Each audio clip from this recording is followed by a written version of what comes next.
جاوید لطیف صاحب پہلے تو آپ بتا دیں بھائی اندازاً کتنے، میں تو ویسی ایکٹنگ نہیں کرتا جیسے عثمان بھائی نے، کتنے آدمی تھے اندازاً؟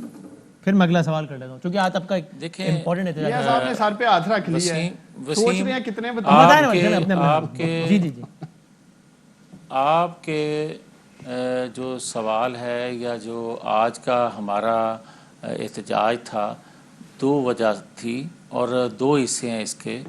پہلے نمبر پہ تو یہ تھا کہ یہ ایک سمبولک، یہ ایک علامتی احتجاج تھا اور اس کا مقصد کیا تھا؟ اچھا، اس کا مقصد یہ تھا کہ 7 سال سے ایک کیس لٹکا ہوا ہے.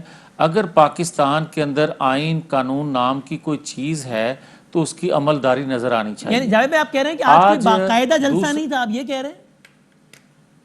نہیں، آج کوئی فیصلہ الیکشن کمیشن نے ہمیں سنا نہیں دینا تھا کہ جس کو سننے کے لیے پوری پاکستانی قوم یہاں آ جاتی اور ہم لڈیاں ڈالتے ہوئے واپس جاتے. یہ ہمیں علم تھا کہ ہم صرف ان کو یہ چیز ریکنائز کروانے کے لیے جا رہے ہیں. یہ فیصلہ سن کے لڈیاں ڈالنے کی روایت نا آپ لوگوں کے حق میں ویسے بھی اچھی ثابت نہیں ہوئی، تو یہ کام نہیں کرنا آپ نے. ایسا جب آخری مرتبہ ہوا تو اس کے بعد بہت برا ہوا تھا. ویسے آپ ٹھیک کہہ رہے ہیں، آپ یہ بھی ٹھیک کہہ رہے ہیں. لیکن جاوید صاحب آپ نے عوام کو شرکت کی دعوت تو دی تھی نا، کیا متاثر کن تعداد تھی؟ کتنے آدمی تھے اندازاً آپ کے خیال میں؟ ہاں میری عرض تو سن لیں، میری عرض سن لیں. اب میں یہ تو کہہ نہیں سکتا کہ ان کے ایک وزیر کہتے ہیں اٹھ کے کہ 15,000 تھی، دوسرا اٹھ کے کہتا ہے کہ نہیں 10,000 تھی، کوئی کہتا ہے 20,000 ایجنسیاں کہہ رہی ہیں.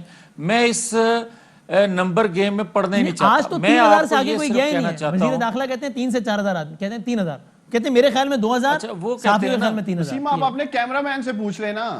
اچھا چلیں، اچھا یار ایک تو اس کو عثمان کو چپ کرائیں. نہیں اپنے ٹائم میں بولیں گے کہ آپ اپنی بات کرتے ہو دوسرے کی بھی سنیں. وہ مجھے مشورہ دے رہا ہے. میں ایک اور چیز، جی ایک میں آپ کو صرف یہ کہنا چاہتا ہوں کہ ریاست کے خلاف ہم کوئی جدوجہد نہیں کر رہے. ٹھیک ہے، ریاست کے خلاف ہم نہیں لڑ رہے. ٹھیک ہے، ہم آئین قانون کی بالادستی اور اس کی عملداری کے لیے ایک جدوجہد کر رہے ہیں. ٹھیک ہے، جس کا آج بھی ایک آپ نے دیکھا، ایک جھلک دیکھی.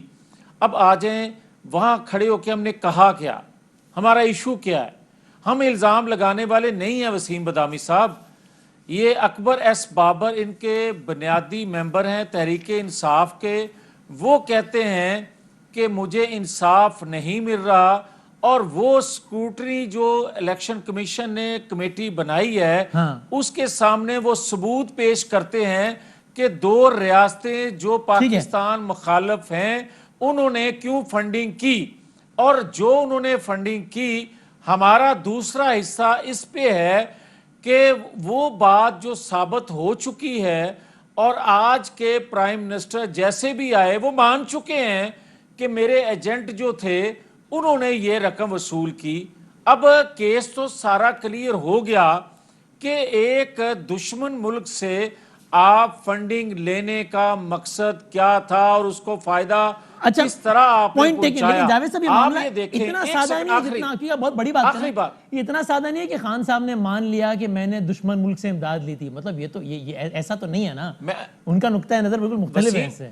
آپ کا وسیم بادامی صاحب آپ کا حق ہے یار، آپ سوال کریں، مجھے اتنا حق دیں کہ میں اس کا جواب دوں. 100% میں آپ کی خدمت میں یہ عرض کر رہا ہوں، میں یہ آپ کی خدمت میں عرض کرنے کی جسارت کر رہا ہوں کہ عمران خان صاحب کے وکیل نے الیکشن کمیشن کے سامنے یہ اعتراف کیا کہ ہمارے جو ایجنٹ تھے انہوں نے یہ رقم وصول کی جو اکبر ایس بابر ثبوت دے رہے ہیں. ٹھیک ہے، چلیں پوائنٹ دیں. Fly with PIA and save gold. Register now. Scan QR code and register yourself to get gold and loyalty benefits. Powered by ARY Sahulat Wallet.